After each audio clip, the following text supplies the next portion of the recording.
एक दिन जंगल में खरगोश और कछुए की मुलाकात हुई। खरगोश ने कछुए को देखा और जोर जोर से हौंसने लगा। तुम कितने सुस्त हो, खरगोश बोला। मैं तो एक झपकी में तुमसे आगे निकल सकता हूं, कछुए ने मुस्कुराकर जवाब दिया। चलो फिर दौड़ लगाते हैं, देखते हैं कौन जीतता है। खरगोश को हौंसी आ गई, लेकिन वह मान गया। अगले दिन जंगल के सभी जानवर जमा हुए। लोमड़ी ने दौड़ शुरू कराई। 1 2 3 शुरू, लोमड़ी चिल्लाई। खरगोश तेजी से दौड़ने लगा और कुछ ही देर में बहुत आगे निकल गया।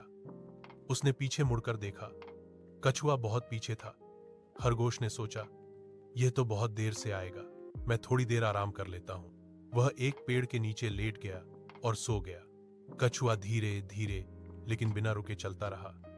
कुछ समय बाद वह खरगोश के पास से गुजरा जो गहरी नींद सो रहा था। कछुआ दौड़ के अंत तक पहुंचा। जब खरगोश की आंख खुली तो वह दौड़ लगाकर गया, लेकिन देर हो चुकी थी। सभी जानवरों ने कछुए को मुबारकबाद दी। खरगोश शर्मिंदा हो गया और कछुए से कहा, तुमने साबित कर दिया कि मेहनत और दृढ़ता से सब कुछ संभव है। कछुआ मुस्कुराया और बोला, जी हां, जल्दी नहीं, धैर्य और कोशिश सफलता की कुंजी है।